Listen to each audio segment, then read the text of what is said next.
Hello dear friends, welcome to Dhawan study point. और कैसे हैं आप लोग? आई होप सभी लोग बहुत अच्छे होंगे। एसएससी सीजल 2024 का एग्ज़ाम डेट बिल्कुल आपके नज़दीक आ चुकी है। तो आई होप आपकी तैयारी यहाँ पर कंप्लीट हो चुकी होगी और आप लोग यहाँ पर अब जो आपका रिवीजन है, आपके जो मॉक टेस्ट है, उन पर आप लोग काम कर रहे होंगे। ठीक है। याद रखना, ये लास्ट के जो हमारे दिन बचते हैं ना, 20-25 दिन जो बचते हैं हमारे पास में, ये आपकी लाइफ का बहुत ही क्रूशियल टाइम होता है आपके सिलेक्शन के लिए। तो इन दिनों में हमें क्या करना चाहिए, ठीक है, इसके बारे में आपको वीडियो में कंप्लीट बताने वाला हूँ। साथ में ही आपकी जो थोड़ी बहुत टेंशन होती है, ठीक है, और आपको लगता है कि यार मेरी तैयारी अभी कंप्लीट हुई है नहीं हुई, ऐसी आपको थोड़ी सी आपको टेंशन रहती है। ठीक है। तो इसका क्या इलाज है और ऐसा क्यों होता है, उसके बारे में आपको यहाँ बताऊंगा। आपको साथ में ही एसएससी सीजल 2022 और 23 में क्या कंपटीशन रहा, ठीक है, और क्या उनकी प्री की कट ऑफ रही, कितने फॉर्म अप्लाई हुए थे, और 2024 के अंदर आपका एक टारगेट स्कोर कितना हो कि आपका कम से कम प्री तो निकल जाए। ठीक है, क्योंकि प्री का स्कोर आपके यहाँ पर ऐड होगा नहीं, तो मेंस पे आपको फोकस करना है, इसलिए कम से कम प्री आपका जो है वो क्वालिफाई तो होना ही होना चाहिए। तो हम लोग वीडियो को शुरू करने से पहले एक मैं आपसे रिक्वेस्ट करूंगा, अगर आप चैनल पर नए हैं तो चैनल को आप लोग सब्सक्राइब जरूर करें, ताकि आने वाली अपडेट या कोई भी आपको नॉलेज चाहिए आपको एसएससी रिगार्डिंग, तो आप मुझे यहाँ पर कमेंट कर सकते हैं, आप मुझे इंस्टाग्राम पर फॉलो कर सकते हैं, इंस्पेक्टर सुनील 123, या आप सुनील धवन सर्च करोगे आप इंस्टाग्राम पर तो भी आपको मिल जाऊंगा। आपको कोई भी आपका पर्सनल डाउट हो, आप कैसा भी डाउट आप मुझसे पूछ सकते हैं यहाँ पर। ठीक है। तो अब देखिए, हम शुरू करते हैं वीडियो को। तो सबसे पहले हम बात करेंगे, देखो मैंने यहाँ पर जो थंबनेल बनाया है, वो आपके लिए सबसे ज़्यादा पूछा जाने वाला क्वेश्चन जो मुझसे अभी इंस्टाग्राम पर पूछा जा रहा है यहाँ पर। ठीक है, कि कैसे फोकस करें और कैसे टेंशन फ्री होकर एग्जाम दे और अपना टारगेट स्कोर कितना होना चाहिए। एग्जाम से पहले टेंशन होना बिल्कुल, मतलब ये स्वाभाविक है, ये होगी होगी आपको। ठीक है। तो जिसने बहुत अच्छे से प्रिपरेशन करी है, काफ़ी समय से, कई सालों से वो पढ़ाई कर रहा है, पिछली बार कई बार सिलेक्शन से रह गया, ठीक है, या फिर इस साल अगर तैयारी स्टार्ट करी है तो उसने बहुत पूरी जी जान से मेहनत करी है, कोचिंग लगाई है, लाइब्रेरी लगाई है, तो डेफिनेटली है कि उसको थोड़ी बहुत टेंशन तो होगी होगी। वो टेंशन जो होती है ना, वो आपकी कैरियर को लेकर होती है, इसलिए नहीं है कि आपकी तैयारी कमजोर है। आपको दिमाग में ये चलता है कि मतलब मैंने इतनी काफ़ी तैयारी में कर चुका हूँ, पूरा सिलेबस कंप्लीट कर चुका हूँ, मॉक टेस्ट लगा चुका हूँ, और मॉक टेस्ट के अंदर मेरा स्कोर भी अच्छा आ रहा है, लेकिन फिर भी आपको ये रहता है कि क्या पता कि जब मैं एग्ज़ाम देने जाऊँ, उस एग्ज़ाम टाइम पे मेरे काफ़ी सारे क्वेश्चन गलत ना हो जाएं, एक्यूरेसी मेरी कैसी रहेगी, टाइम मैनेजमेंट होगा या नहीं होगा। तो इस प्रकार के दिमाग आपके ख्याल में आएंगे ही आएंगे आपके। तो इसीलिए सबसे पहले मैं आपको एक बात तो बता देता हूँ, जिसने भी बहुत अच्छे से यहाँ पर तैयारी करी है, मैंने आपसे पहले ही कहा, तो उसके अगर दिमाग में थोड़ी बहुत इस तरह के डाउट आ रहे हैं कि पता नहीं क्या होगा, तो ये बिल्कुल जनरल है, इसको आप लोग ज़्यादा डिप्रेस ना लें, मतलब ज़्यादा इसके बारे में ना सोचें, अपनी तैयारी पर फोकस करें, क्योंकि आपने मेहनत करी है, इसीलिए आपको थोड़ा सा आपको यहाँ पर फिक्र है।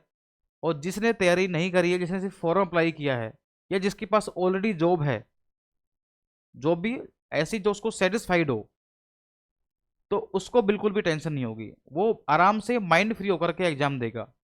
ये कोई अपनी जॉब से परेशान है, मान लीजिए उसको इंस्पेक्टर पोस्ट मिल गई, लेकिन वो स्टेट से परेशान है, जैसे चेन्नई के अंदर फंसा हुआ है, उसको नॉर्थ में आना है, तो कुछ ऐसी कंडीशन होगी तो ही वो टेंशन फ्री होकर एग्जाम देगा, उसे कोई परेशानी नहीं होगी एग्जाम देने में, जिसको अपना जॉब है अच्छी खासी, या फिर उसे तैयारी करनी नहीं है। लेकिन मैंने आपसे फिर कहा कि जिसको तैयारी करनी है, जिसने तैयारी करता हुआ आ रहा है काफ़ी समय से, बहुत मेहनत करी है, पिछली बार 2-3 बार अटेम्प्ट फेल हो चुका है, तो उसको थोड़ी सी हेडक होगी होगी यहाँ पर आपको। तो इसका कोई इलाज नहीं है, इसका एक इलाज है कि आप अपनी तैयारी कंटिन्यू रखो आप लोग। और आपको देखिए वीक में, जैसे बहुत सारे स्टूडेंट क्या करते हैं कि लास्ट में क्या करेंगे, लगातार डेली मॉक टेस्ट लगाएंगे। तो लास्ट में आपको लगातार डेली मॉक टेस्ट नहीं लगाना है। पहली बात तो आपको क्या करना है, देखो वीक में 7 दिन में आपको क्या करना है, देखिए एक बार, 7 डेज में से अगर आप सातों दिन आप टेस्ट लगाओगे, ठीक है, तो फिर आप नया जो कंटेंट है वो कब पढ़ोगे आप लोग, मतलब जिसमें आपकी कमजोर है, जो भी आपका सब्जेक्ट कमजोर है, कोई भी आपका टॉपिक कमजोर है, जो आपकी कमियां हैं, उनको आप लोग कब दूर करोगे, अगर आप लगातार ही मॉक टेस्ट लगाए जाओगे तो मेरा कहने का मतलब ये है कि वीक में 7 दिन में से आपको क्या करना है, इस समय 3 दिन आपको मॉक टेस्ट लगाना है, 3 दिन, और उनका क्या करना है, आपको प्रॉपर एनालिसिस करना है। एनालिसिस में क्या करना है आपको कि अगर मैं मॉक टेस्ट लगा रहा हूँ तो मेरे नंबर किस टॉपिक में कम आ रहे हैं, उस टॉपिक को बहुत अच्छे से आपको वापस से रिवाइज करना है। और आपको लग रहा है कि कोई टॉपिक ऐसा है जो मुझे आता है लेकिन उसमें टाइम ज़्यादा लग रहा है, तो उस टॉपिक को वापस से रिवाइज करें कि वहाँ आपका टाइम नहीं लगे। टाइम आपका कहाँ बच सकता है, एक तो मैथ्स और एक रीजनिंग में। याद रखना, मैथ्स में अगर आपको क्वेश्चन सोल्व हो रहा है आपसे लेकिन टाइम ज़्यादा लग रहा है तो भी कोई काम का नहीं है, उसके चक्कर में आसान क्वेश्चन भी आपके छूट जाते हैं। इसलिए याद रखना, मॉक टेस्ट में आपको यही करना है, जो आसान क्वेश्चन है उनको फास्ट करना है, इजी क्वेश्चन को और फास्ट करना है, और जो टफ क्वेश्चन है जो आपसे नहीं हो रहे हैं उनको आपको रिवाइज करना है। इसके अलावा आपके बच्चे यहाँ पर 4 दिन, 4 दिन में आपको क्या करना है, ये जो 3 दिन आपने मॉक टेस्ट लगाया ना, इसके अंदर जितनी भी आपकी यहाँ पर कमियां हैं, आपकी जितनी भी आपकी कमियां हैं यहाँ पर, जब आपको लग रहा है कि मेरा ये टॉपिक कमजोर है, इस टॉपिक से मैं बार बार मेरे क्वेश्चन गलत हो रहे हैं, चाहे वो जीके का हो, इंग्लिश का हो, मैथ्स का हो, रीजनिंग का हो, कोई भी टॉपिक हो सकता है आपका, उस टॉपिक को आपको इन 4 दिनों में कवर करना है। और साथ में आपको पूरा का पूरा एक बार सिलेबस आपको रिवाइज भी करना है। जैसे आपको इंग्लिश के अंदर आपकी ग्रामर हो गई आपकी, और मैथ्स के अंदर आपके जितने भी आपके फॉर्मूलाज हैं, एक छोटी सी आप लोग नोटबुक जो है वो बना लीजिए ताकि आपको लास्ट में रिवाइज करने में आसानी रहे। आपको एक फॉर्मूला बुक आपके पास होनी चाहिए, और मैं तो ये कहूँगा कि आप खुद से लिखोगे तो ज़्यादा बेटर होगा, मार्केट से भी परचेज कर सकते हैं, लेकिन अगर आप खुद से लिखोगे तो आपको ज़्यादा पता रहेगा कि मुझे क्या याद करना है और क्या मुझे दिक्कत आती है लास्ट में यहाँ पर। तो ये होगा आपका मॉक टेस्ट का। अब हम बात करते हैं कि जो हमारी ये टेंशन होती है इसको दूर कैसे करें मॉक टेस्ट में, या फिर जब भी हमारे मॉक टेस्ट में नंबर नहीं बढ़ रहे हैं। ठीक है, तो सबसे पहले मैं आपसे एक बात कहूंगा कि सबसे पहले अपना टारगेट डिसाइड करिए आप लोग। आपको टारगेट का मतलब है, टारगेट आप डिसाइड कर चुके हो, एसएससी सीजीएल, एसएससी सीजीएल के अंदर भी कौन सी पोस्ट आपको चाहिए ना, उसको डिसाइड कर लीजिए। जैसे जब मैंने तैयारी स्टार्ट की थी तो मेरे दिमाग में एक ही था, एसएससी सीजीएल के अंदर मुझे जीएसटी इंस्पेक्टर या एक्साइज इंस्पेक्टर मुझे लेनी है पोस्ट, मतलब वो यूनिफॉर्म मुझे चाहिए थी, खाकी वर्दी। ठीक है, और अभी मैं आपको पता होगा कि मैं मुंबई के अंदर पोस्टेड हूँ एज जीएसटी इंस्पेक्टर, 2022 बैच से मैं सेलेक्टेड हूँ। और ये जो यूनिफॉर्म दिख रही है आपको, ये वाली जो कैप दिख रही है ना, इस कैप के लिए आपको मेहनत करनी है। इस कैप के लिए अगर आपको मेहनत करनी है, अपना टारगेट डिसाइड कर लीजिए। अगर आप कस्टम इंस्पेक्टर जैसे एग्जामिनर हो गया, प्रिवेंटिव इंस्पेक्टर हो गया, कोई भी इनकम टैक्स इंस्पेक्टर हो गया, कोई भी अगर आप किसी भी एग्जाम की आप लोग मतलब कोई आपका फोकस तो होगा ना आपका, भाई मुझे ये पोस्ट लेनी लेनी है। जब तक आप अपना टारगेट या अपनी जो पोस्ट है उसको डिसाइड नहीं करोगे, आपको थोड़ी सी दिक्कत आएगी। जब भी मुझे लगता था कि यार मेरा पढ़ाई मन नहीं लग रहा, मैं बाहर चले जाता हूँ, दोस्तों के साथ घूमने चले जाता हूँ, तो फिर मैंने क्या करा था कि हर बुक पर, अपनी जो मेरी बुक थी मैथ्स की, रीजनिंग की, जो मैं रिवाइज करता था, डेली पढ़ता था, उस पर मैंने अपनी पोस्ट का नाम लिखा हुआ था, एक्साइज इंस्पेक्टर बनना है भाई। तो जब भी मेरा बाहर घूमने का या फालतू काम करने का मन करता था तो मैं क्या करता, देखता कि यार अगर मैं आज मैंने टाइम खराब किया 2 घंटे 3 घंटे, तो शायद ये पोस्ट मुझे नहीं मिल पाएगी, सिलेक्शन हो जाएगा तो भी मुझे ये पोस्ट नहीं मिल पाएगी। तो ये आपका ध्यान रखना कि ये आपको ध्यान रखना है, अपना पोस्ट आपको डिसाइड कर लो। और सभी लोग मुझे कमेंट करके बताना कि आपको कौन सी आपकी ड्रीम पोस्ट है, ताकि मुझे ही पता लगे कि आपकी ड्रीम पोस्ट है कौन सी एक्चुअल में। ठीक है, अब देखिए, अगर आपको लग रहा है कि मुझे यहाँ पर बार बार टेंशन हो रही है एग्जाम के अंदर, तो देखो आपको क्या करना है, मॉर्निंग के में आपको जल्दी उठना है आप। ठीक है, टाइम से आपको उठना है, सुबह 6 बजे उठ जाओ आराम से, आराम से अपनी तैयारी वारी जो भी आप करते हो। ठीक है, उसके बाद आपको लाइब्रेरी जाना है, लाइब्रेरी जा रहे हो या घर पढ़ रहे हो, आप कुछ भी कर रहे हो। ठीक है, 5-10 मिनट आप लोग यहाँ पर, 15-20 मिनट आप योगा कर सकते हैं यहाँ पर। और थोड़ा बहुत आप लोग अपनी फैमिली के साथ बैठिए, मतलब कुछ ना कुछ ऐसा करिए जिससे आपको थोड़ा सा रिलैक्स फील हो। और दिन में आप लोग, मैं तो ये कहूँगा कि आप ऐसा नहीं कि लगातार आप पढ़ते रहो, बीच में आपको लग रहा है कि आप कोई, आपने यूट्यूब पर कोई मोटिवेशनल वीडियो देख लिया आपने, या आपको लग रहा है कि मुझे कोई वेब सीरीज देखनी है या कुछ भी करना है, तो उसका टाइम डिसाइड कर लो कि मुझे 24 घंटे में से 1 घंटे 2 घंटे आपको ये काम करना ही करना है। ऐसा नहीं कि पूरी मूवी 3 घंटे की, आपको 3 घंटे आपको एक दिन में देखनी है, आप उसको पार्ट में भी दे सकते हो। मतलब जो भी आपको लग रहा है कि मुझे कुछ बुक पढ़नी है या कुछ भी करना है या आपको घूमना भी है, तो उसका भी टाइम डिसाइड कर लो।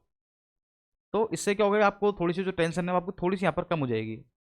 और साथ में बिल्कुल ये दिमाग से निकाल देना कि अगर मेरी तैयारी है तो मेरे मॉक टेस्ट नंबर कम आ रहे हैं। देखो होता क्या है, कई बार कि हम लोग मॉक टेस्ट लगाते हैं, कई बार टेक्स्ट बुक पर लगाते हैं, कई बार ऑनलाइन बोर्ड पर लगाते हैं, तो कई बार क्या होता है कि हमारे मार्क्स बहुत अच्छे आ जाते हैं, तो हम खुश हो जाते हैं कि हाँ अब तो मेरी तैयारी बहुत अच्छी हो गई। तो उस वक्त भी आपको ज़्यादा मतलब ऐसे नहीं सोचना है कि अब तो मेरी तैयारी कंप्लीट होगी, अब मैं पढ़ के क्या करूँगा, अब मैं तैयारी थोड़ी सी कम कर देता हूँ। कई बार ऐसा होगा आपके पास में कि आपका पेपर बहुत ज़्यादा आसान आ गया, सॉरी टफ आ गया, और आपके मार्क्स बहुत गिर गए आपके, जैसे आपके एवरेज स्कोर 150 आ रहा है, उस दिन आपकी स्कोर 120 ही आ गया, तो वो भी आपको घबराना नहीं है, क्योंकि मॉक टेस्ट वेरी करता है। ठीक है, कभी आसान आएगा कभी टफ आएगा, और उसी हिसाब से आपकी कट ऑफ निकलती है। तो कभी आपको ज़्यादा आसान आ जाए तो हवा में उड़ना नहीं है, टफ आ जाए तो बिल्कुल गिरना भी नहीं है।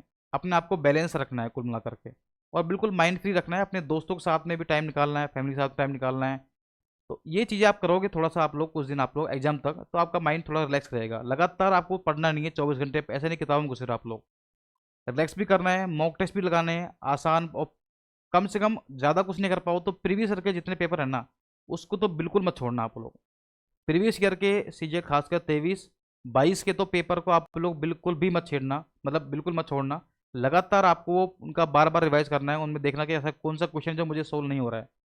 मतलब अगर वैसा कोई क्वेश्चन आ जाए आपके एग्जाम में तो आपको सोचना ना पड़े और सीधा आपका पेन चलना चाहिए। माइंड इतना भी नहीं सोचे कि यार ये क्वेश्चन का अगली स्टेप क्या होगी। पेन चलना चाहिए सीधे आपका, आपकी जो कैलकुलेशन है वो फास्ट हो जानी चाहिए। तो यही कहने का मतलब है, और इससे ज़्यादा कुछ होगा नहीं। मतलब और कोई आपका तरीका भी नहीं है कि आपको इस जो टेंशन है इसको कैसे दूर करें। जिसने तैयारी करी है उसको थोड़ी बहुत टेंशन होगी होगी, जिसने नहीं करी है उसे तो कोई मतलब ही नहीं है एग्जाम से। ठीक है, तो मेरा यही था। बाकी अगर आपको फिर भी लग रहा है तो आप एक काम करना, मैं आपको एक सजेस्ट करता हूँ। मैंने जब मैं ट्रेनिंग पर था, ठीक है, पुलिस ट्रेनिंग के अंदर होती मेरी, मुंबई में खंडाला में हुई थी, तो वहाँ पर मैंने एक वीडियो बनाई थी बहुत अच्छी। और वो वीडियो सभी ने उसकी प्रशंसा भी की थी, तारीफ भी की थी कि मतलब मोबाइल से ऐसी वीडियो बनाना मतलब अच्छा है। तो वो वीडियो आप जरूर देखना है एक बार, उससे आपको एक थोड़ा सा आपको मिलेगा मोटिवेशन आपको। ठीक है, कौन सी वाली वीडियो है मैं आपको दिखा देता हूँ, देखिए एक बार।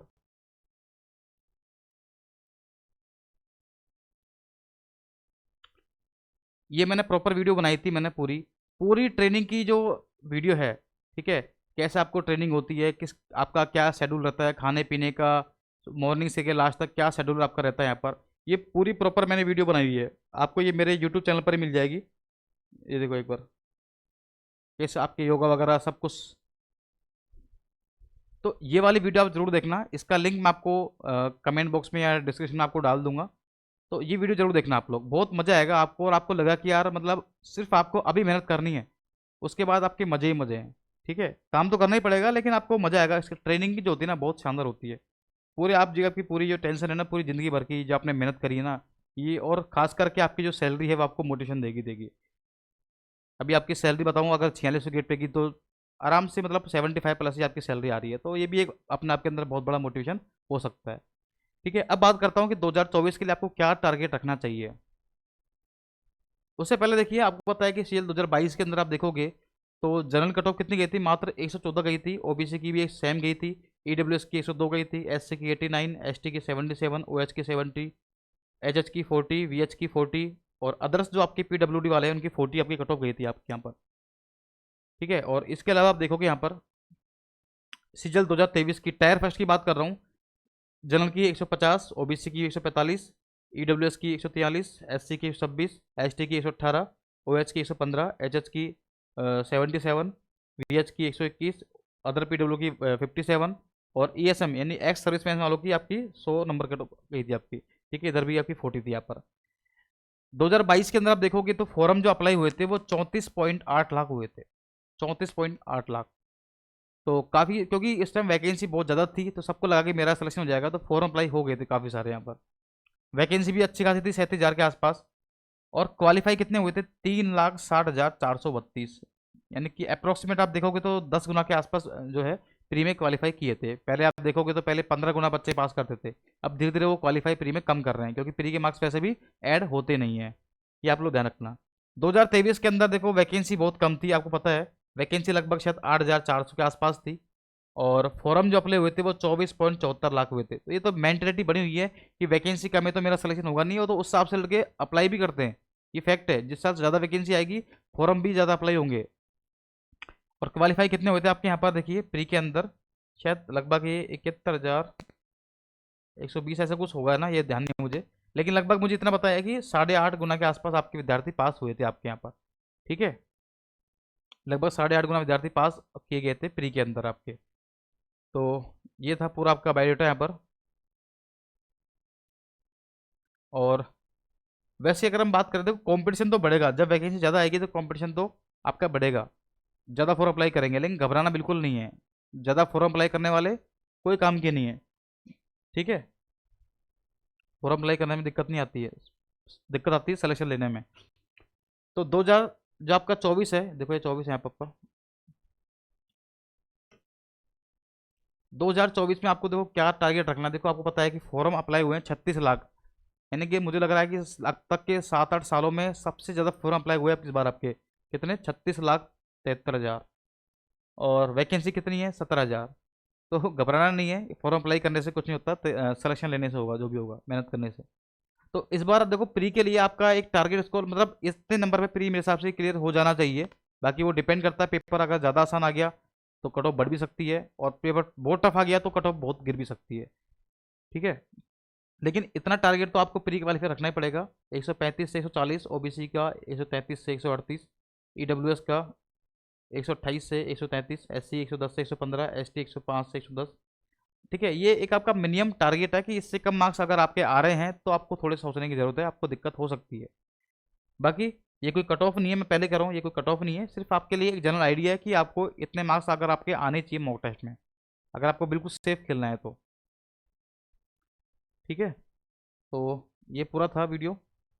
तो मेरे हिसाब से ये वीडियो आपके लिए काफ़ी हेल्पफुल होगी। वीडियो को आप शेयर जरूर करना जो तैयारी कर रहे हैं, क्योंकि बहुत सारे होते हैं कि एग्जाम टाइम में उनको थोड़ा सा डिप्रेशन फील होता है, टेंशन होती है कि एग्जाम में क्या करें क्या नहीं करें।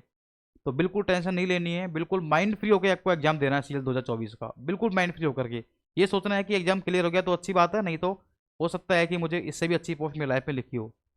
मैंने भी काफ़ी साल तैयारी की थी, तो मुझे कोई पोस्ट नहीं मिली, 10+2 में सिलेक्शन नहीं हुआ, एमटीएस में नहीं हुआ, लेकिन बाद में सीजीएल में डायरेक्ट सिलेक्शन हो गया। यहाँ तक कि रेलवे के अंदर मैंने बहुत सारे एनटीपीसी के एग्जाम दिए थे मैंने, लेवल 1, लेवल 2, लेवल 3, लेवल 5, 6 तक। सब में प्री क्वालिफाई था, मेंस भी क्वालिफाई था, लेकिन फाइनल में जाके मैं रह गया था। तो लाइफ में होता है, जो भी अच्छे के लिए होता है। हो सकता है कि आपकी लाइफ में कुछ अच्छा लिखा हो बहुत ही। ठीक है, तो बिल्कुल टेंशन फ्री होकर एग्जाम दो और आगे की तैयारी आप लोग करते रहो। ठीक है।